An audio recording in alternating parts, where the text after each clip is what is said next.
But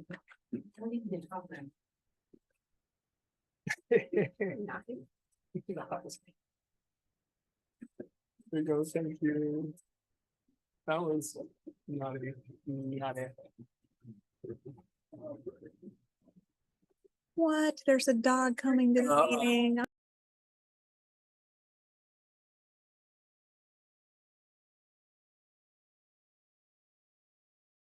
Are we ready? We can get started. Okay, welcome everybody. Today is Wednesday, November 1. This is the Lincoln County Board of Commissioners meeting. Myself and Commissioner Miller are here, so we do have a quorum. Commissioner Hall is attending the ribbon cutting for the Helping Hands opening happening right now in Lincoln City. So she's not here Yes. with us today. So this meeting is called the Other to Order. First up, we're going to do a recognition and proclamation.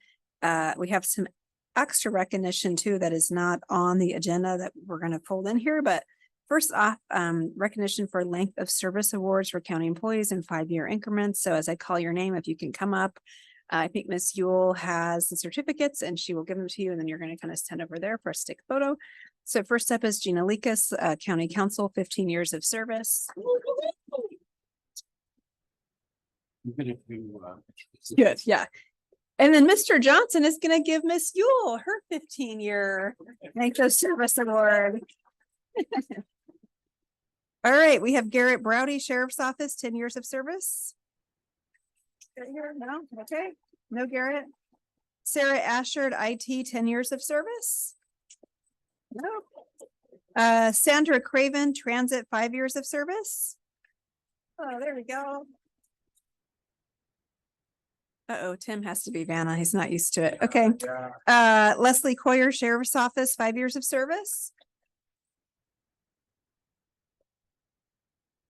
I'll let Tim catch up here. I gotta get a bow. They did, that went right over their head this morning. Okay, we did Leslie. She's and last is Justin Stark, Sheriff's Office, 5 years of service.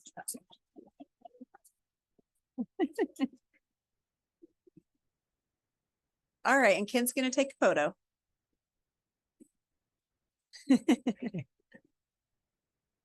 Nice.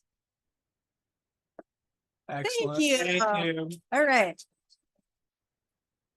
So before we do new employee recognition, we have some additional recognition of some of our, sorry, Jaylene, a little false start there.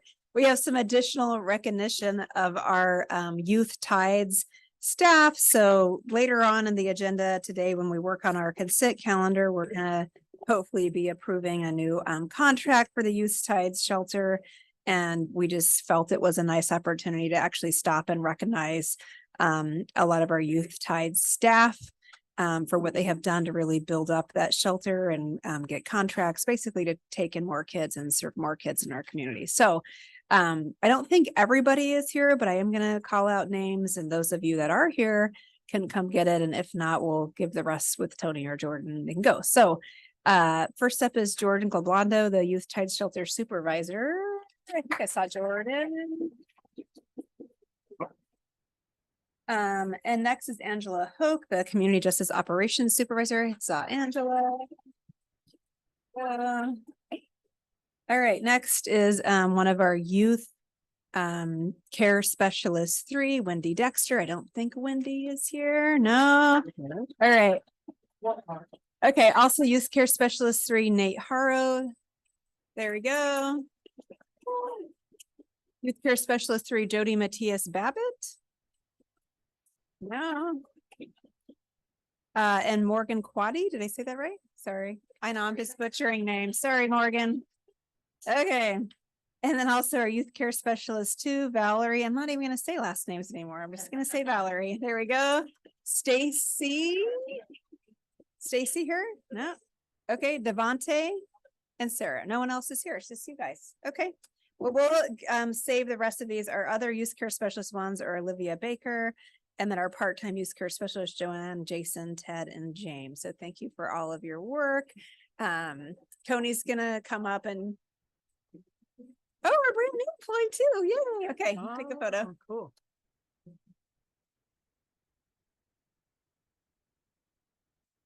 Right, thank you.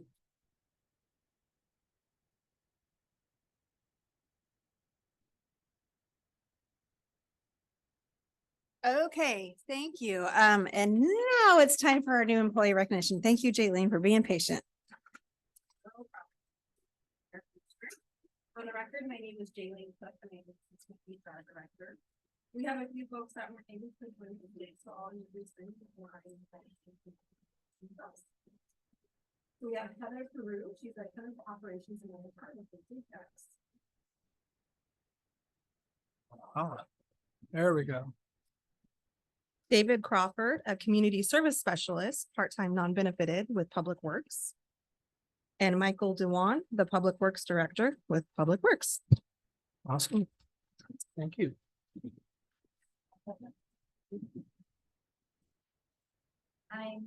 I'm Petra Arbayo. I'll be working with HHS with maternal child family. Welcome, and then kind of stand over there. We'll take a Welcome. photo. Yeah. I'm Olivia Baker. I'm a youth care specialist in the juvenile department. Welcome. Good morning.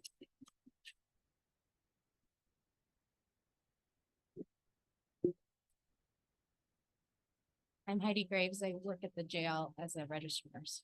Welcome. Welcome. Yay.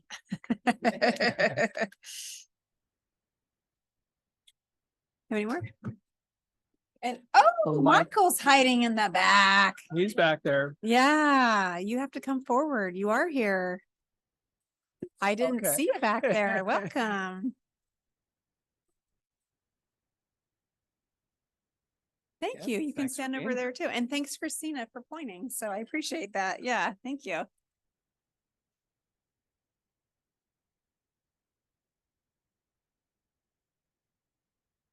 Okay, Thanks thank for you. being Welcome, here. everybody. We Yep. appreciate having you. Okay, next up under proclamation is Lincoln County, Oregon, Operation Green Light presented by Keith Barnes, Veteran Services Officer.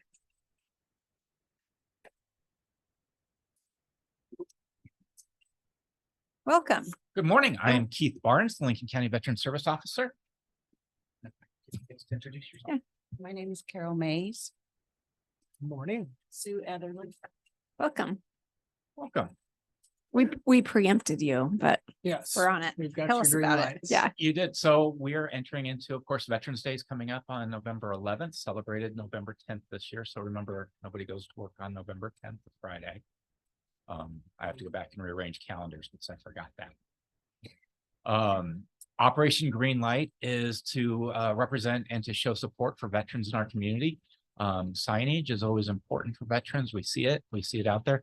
And when we see the green light, it kind of brings out to us that we are being supported in our honored for our service and supported in our day-to-day activities.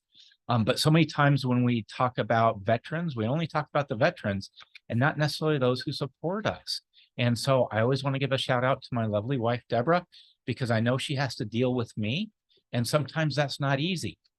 And I am sure other veterans' wives and spouses would say the same thing. As we go off and serve our country, we come back with ailments, we come back with mental health conditions, we come back with all sorts of problems. And later in life, it becomes that our caretakers are our spouses. And so this year, I wanted to put a focal point on our spouses as our caretakers. So I brought Carol and Sue here, are both widows. And I'm sure that they would rather have their husbands back. But we were able to assist them in their claims representation with the VA. And I was going to give it open to them for just a moment to be able to say a couple words, if that's okay. Yeah. So go ahead, Carol. Yeah. If you move the Flip her microphone off. over, there you go. Keith, position that mic a little bit in front of her, please. There you go. Thank you. Well, my husband passed away in 2015. And I fought for 8 years. And Biden passed Agent Orange, which was the 3 islands that my husband was on. And so they recognize that. They recognize that that caused him to pass away. But I didn't quit. even though I was denied. He told me never to give up, and I didn't. And so I've been, struggling, but ever since Biden passed the law, I was able to pay off my property. I got a lump sum because they went back retroactive from the time. And, I've just paid off everything that I had to. And so now they've really supported me. I am, I've got prescription card with Champ. And I wasn't going to retire, but now that, I'm out of the woods with all my debt, I decided that it's time to take care of me. And I don't have to work. And so I retired in August. So I felt pretty good. I miss work, but at least I can do things now that I want. So I just wanted to say that. Thank you for sharing. Yeah. Yeah, thank you. One of the things with Carol's situation or her case, was that she got that retro payback for 8 years, and now she's also getting monthly stipend from the VA, and they're covering some of her healthcare costs. Without saying much, is that that's an expensive endeavor, especially in retirement, when it's not being completely covered by Social Security or by Medicare. And because of the services that the VA will provide her, that also relieves a financial burden off of her. And that's all because of my predecessor starting the claim and then me finishing the claim through here, helped her out to this. And this is just such a heartwarming story of hearing that she's now retired. So, and now this is Sue. Hi, my name Hi, is Sue. Sue. My husband served in Thailand in the Army Corps of Engineers. And after he passed in 2016, I applied for widow's benefits and was denied. And I was really angry and I burned the papers. And then I received a letter last year and they included Thailand. They also included multiple myeloma, which is the cancer he died from. And so I wasn't going to do anything. And then my daughter set up an appointment with Mr. Barnes. And all my records were still available. He found everything, reapplied, and I received retroactive pay to 2016 in a lump sum. And now I receive the dependency indemnity compensation every month. And I've just been banking it, waiting for good weather to put siding and windows on my house because it's kind of fallen apart. And yes, I'd rather have my husband back. And he was denied also. He tried to file a claim. And instead of being angry, he just let it go.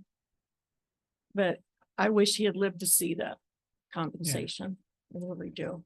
It would have vindicated, Anyways, thank you. Thank you. Thanks for sharing.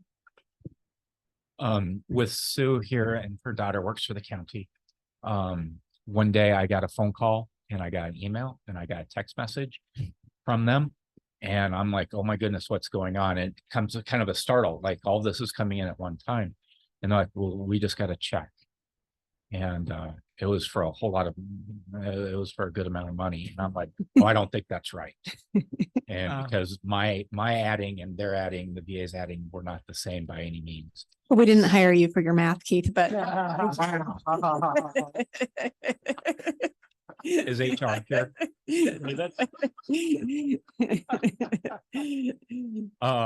Mine's not good either, so. So we did I asked the VA to check it and they came back and said, yes, that's the right amount. And so I was able to give her a call also and go, that is the correct amount. And now these are just a couple examples of how their lives have changed. Again, this is a good function that we're going through. And again, I want to represent that. I think they'd rather have their husbands back. I can't say that for sure. I know some days Deborah doesn't want to have me back, but it is what it is, and that I'm glad that we were able to help them and bring them into the office and that they came through. And I'm hoping that their stories will help others come through and come into the office and see if there aren't benefits that we can't help them out with. Well, thank you both for being here and sharing your stories with us. And I think as Keith just said, certainly money doesn't bring someone back, but it certainly can help with you retiring and fixing your house and feeling that sense of security. So, and thank you, Keith, and your staff, Caroline and others, for all of the work you have done to make sure these claims happen. Just because someone qualified, they wouldn't have gotten it unless you were there providing the service. So big thank you to that. Thank you. Yeah, Thank you. Commissioner Miller, anything you wanted to add? You said it well. Thanks for sharing your stories with us and the work that you're doing. So thank you. Okay, well, I think we still need to read and pass the supporting Operation Green Light for Veterans. Do you want to read it? Okay. Yes, let's do this. Supporting Operation Green Light for Veterans. Whereas the residents of Lincoln County have great respect, admiration, and the utmost gratitude for all the men and women who have selflessly served our country and this community in the armed forces. And whereas the contributions and sacrifices of those who served in the armed forces have been vital in maintaining the freedoms and way of life enjoyed by our citizens. And whereas Lincoln County seeks to honor individuals who have made countless sacrifices for freedom by placing themselves in harm's way for the good of all. And whereas veterans continue to serve our community by functioning as county veteran services officers in 29 states to help fellow former service members access more than $52 billion in federal health, disability, and compensation benefits each year.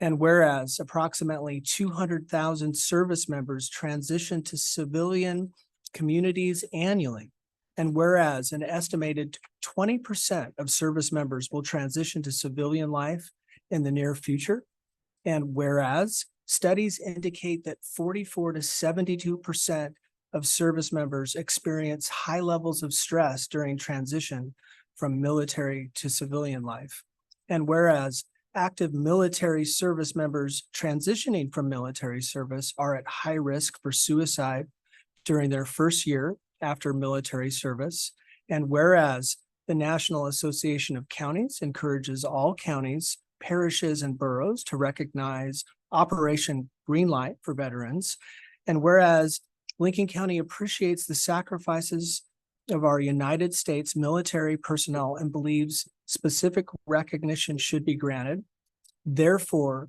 be it resolved with the designation as a green light for veterans, Lincoln County hereby declares from October through Veterans Day, November 11th, 2023, a time to salute and honor the service and sacrifices of our men and women in uniform transitioning from active service.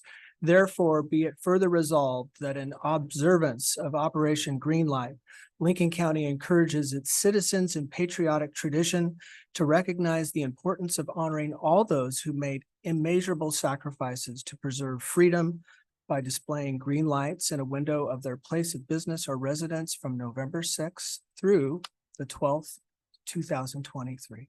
Thank you. Thank you. Well, I will make a motion to support Operation Green Light for Veterans in Lincoln County. And I'll second that motion. All right, all in favor, say aye. Aye. Aye. All right, motion carries. Thank you so much, all of you, for being here. Thank you. Appreciate that. Thank you. All right, moving on to adoption of the consent calendar. These are items of a routine nature, but either commissioners or staff can pull an item to highlight, discuss, or pull out all together. Commissioner Miller, anything you would like to pull out? Oh, I don't think so. I would make a motion unless you have something you want to highlight. Nope. All right, I would move to adopt the consent calendar. I will second the motion. All in favor, say aye. Aye. Aye. All right, motion carries. All right, now under, excuse me, under public hearing, we have a supplemental budget hearing presented by Christina Shearer, our finance director. Thank you, Christina. Good morning. Good morning. For the record, I'm Christina Shearer. I'm the finance director for Lincoln County.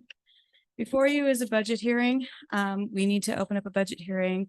When we do budget adjustments that exceed a certain or meet a certain criteria under Oregon budget law, we're required to publish a notice of that action and hold a public hearing.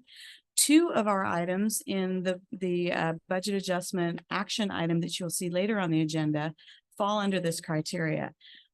Generally, just by way of reference and for general knowledge, when a budget's total expenditures are going to be adjusted by more than 10%, then a hearing is triggered. Mm. Or when you are adding a new category to a budget. So for instance, these two funds are budgeted at the personal services, materials and services, capital outlay, transfers level.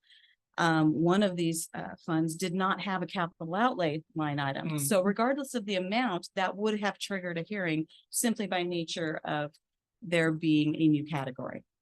Any questions about that? I don't think so, but it looks like this will dovetail nicely with the presentation by Brian and Adam later too. Is that correct? Nope. No, okay. Okay, That's well, something different.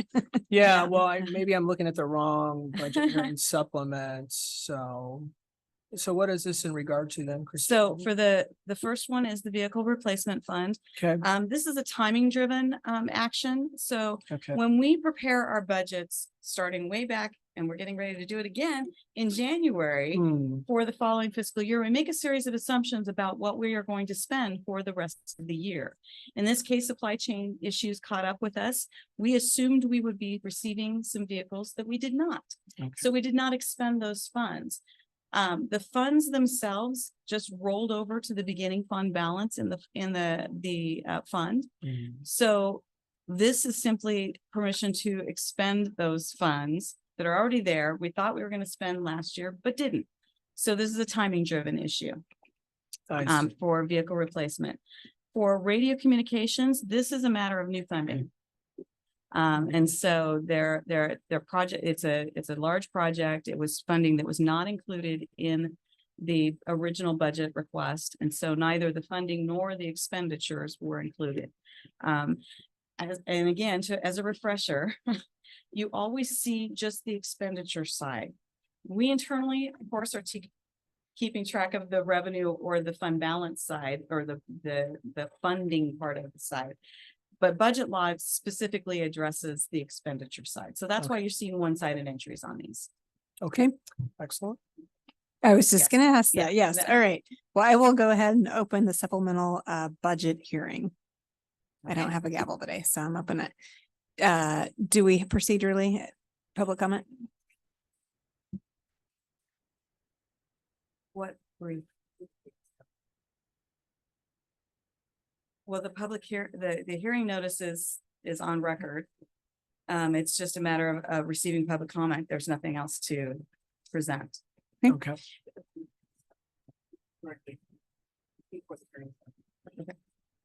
Understood.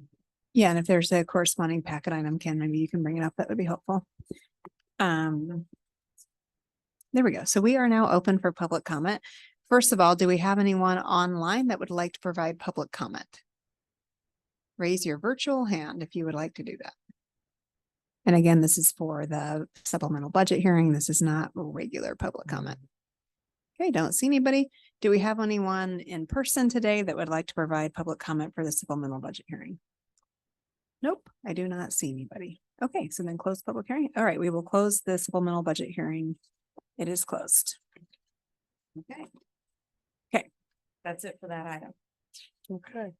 Do we need a motion to approve those? No. No. Okay, Right now, so next we move into the action item. okay.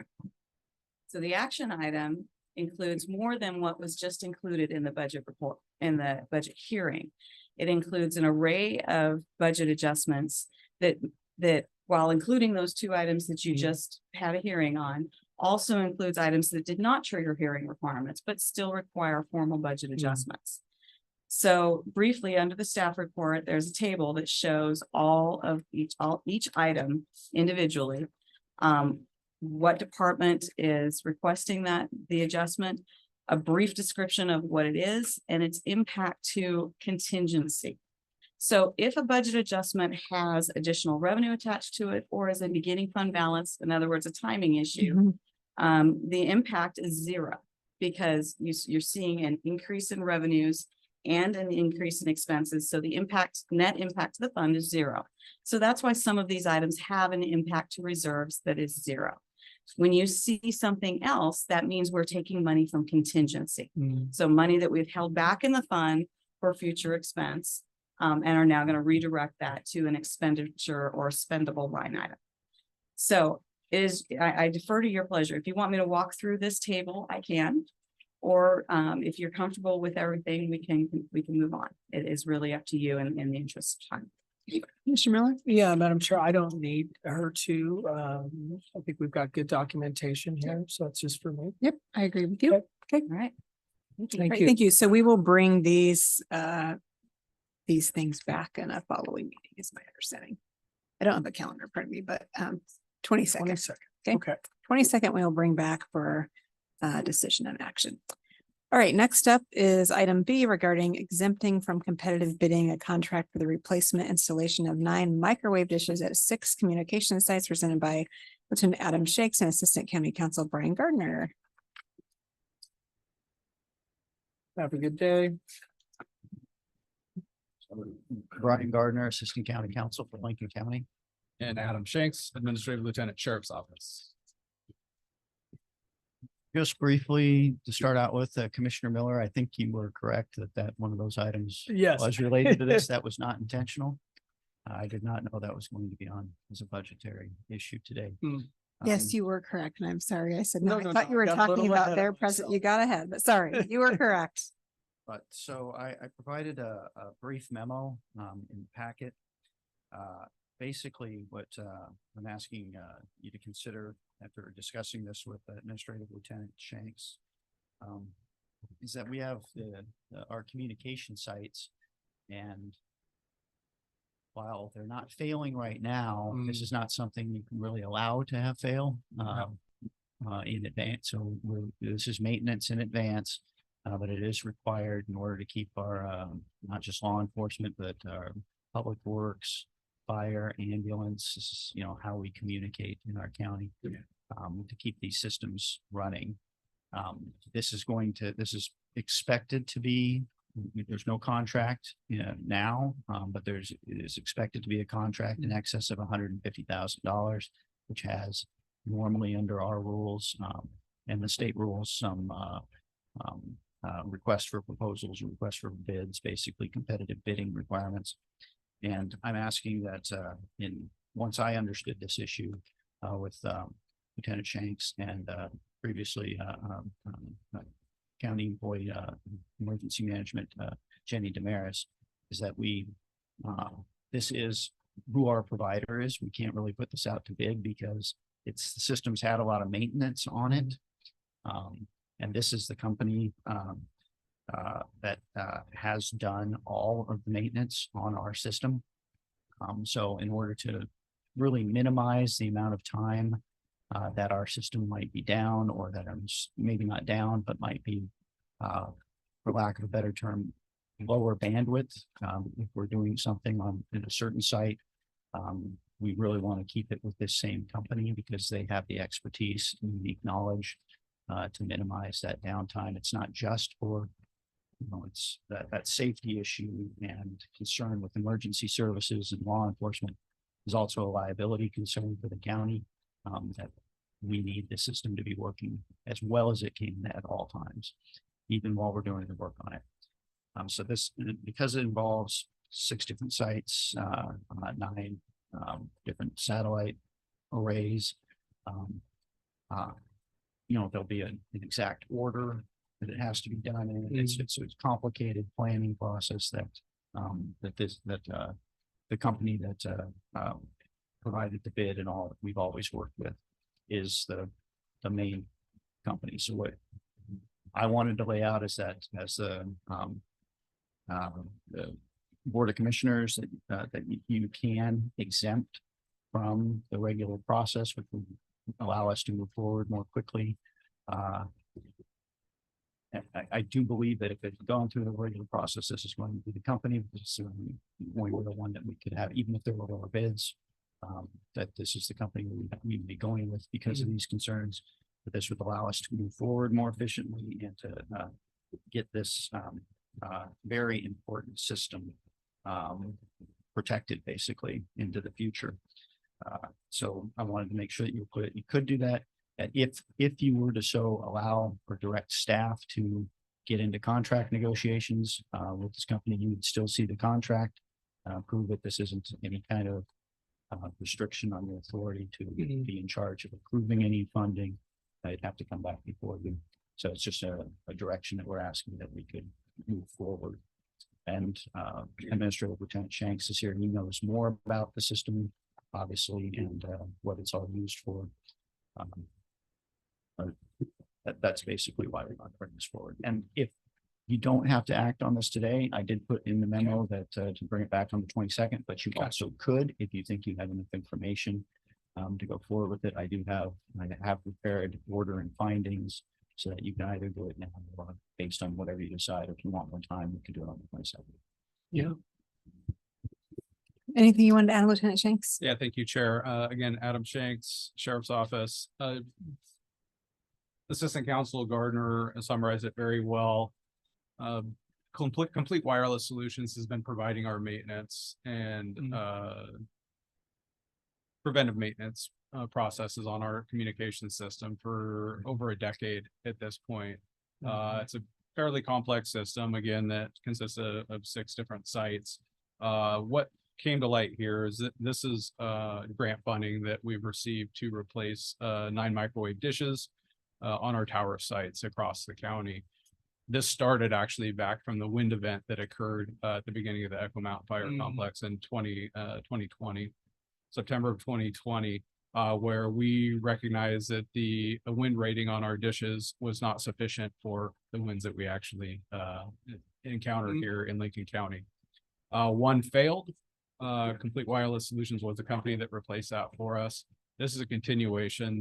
Their intimate knowledge of the inner workings of our system are such that we feel highly confident that they can do these replacements and complete this project in a way to minimize the potential downtime or degradation of the communication system for all of our police, fire, and public works responders in the county while these replacements are occurring. So that's our request for you to consider. Okay, thank you. I actually feel okay moving forward today. I do too. Okay. It's an excellent memo and I would love for us to get the show on the road. Okay, so Mr. Gardner, would then you need a motion from us allowing the exemption from competitive bidding? Would that be the appropriate? Yes, I want to just be specific about it. So I would present document findings, and of course you can modify those before entering them or anything like that. But what I'd be asking for today is that it be ordered, a motion for an order that staff will negotiate to the extent reasonably practical with Complete Wireless Solutions to obtain contract terms advantageous to Lincoln County, and staff will require legal sufficiency review of any proposed contract and present any such proposed contract to the Lincoln County Board of Commissioners for review and execution if appropriate. So moved. Yes, I'll second Yes. that. Okay, we have a motion and a second. All in favor, say aye. Aye. All right, thank you. Thanks for your work. Yeah. Well done. All right, next up under reports, Commissioner Miller, anything you wanted to report? Nothing other than to say thank you for Food Share for providing food at Halloween last night. Appreciate that. Yeah, I was Good actually job, going to say Commissioner. the same thing. I live in a very busy Halloween Well, you're the one that made it neighborhood. happen. And this year Food Share did participate and gave out cup of noodles and actual food to kids and families and referrals, which was great. And we also had Altruza, which our very own Kathleen Kelly Yeah. is the president of, and gave out how many books? I'm thinking 1,300. 1,300 Wow. books yesterday. So busy night So what was the genesis of that idea? I mean, is this the first time? with Food Share. Yeah. So I've lived in that neighborhood for many years, and every year there is something a kid will say that gets me to think we got food insecurity, but also if you just look at the numbers, we have about 85 to 90% of our kids in the school district that qualify for free and reduced lunch. It's why it's free for all the kids. It's because at some point it becomes more expensive to do the paperwork for 90% of the kids than just to feed the other 10% that don't qualify. And you know, all the kids are in my neighborhood during Halloween, and 85% are food insecure. So it just was one of those thoughts I'd always thought about. This year finally executed. I think Kathleen kind of caught wind in the office and invited all Teresa to join. And I think Christina sitting in the back also lives in my neighborhood and probably gave out a couple. Oh, wonderful, coming to your house. So that's great. Yay. Awesome. So anyways, go team. Yep. Great Halloween. Nice job. The only thing else I was going to add under reports is I did attend on Monday the Wildfire Recovery Conference hosted by Lane County and University of Oregon in Eugene. Good conference. We had another staff member there as well as Allison West from the Long-Term Recovery Group. Lots going on in terms of recovery. Yeah. From 2020 wildfires, the project we just talked about being one of those things. And as I said earlier, and I'm reminding myself to do it again, I will in the next few months put together a comprehensive, presentation to the board on what's kind of happening with the Echo Mountain fire in terms of recovery efforts and funding that's still going to be coming into the county. Ongoing, Yeah. definitely. Thank you. All right, any other reports from staff? Nope. Okay, now we're going to public comment. We did receive some written online public comment that came up. We did have a lot of public comment about Lincoln City homeless shelter and a potential affordable housing project up there. And my understanding is there's going to be kind of a group response done to all of those various comments. A lot of misinformation for sure on what that proposed housing project would be. So we will, if you're one of those people, we will get back to you on those comments. Do we have any online real-time public comment? So if you're there and want to public comment, please raise your virtual hand. Okay, doesn't appear so. And do we have anyone in person that wants to provide public comment? Nope. Okay. All right. So yes. Well, I would just say that we've got this new format, but the videos will get uploaded to YouTube as well. So Okay. for those who are used to looking at our meetings that way, they'll still be there. Okay. So stand by for viewing on YouTube. Before we adjourn, there's just one thing I wanted to add under other scheduled meetings. We do have one thing that's wrong. Wednesday, November 15th, 2023, we actually don't have a Board of that's right. Commissioners meeting because we were all at the Association of Oregon Counties conference. And so the actual other meeting in November is Wednesday, November 22nd at 10 a.m., both in this room and hybrid on the line. So just a note there.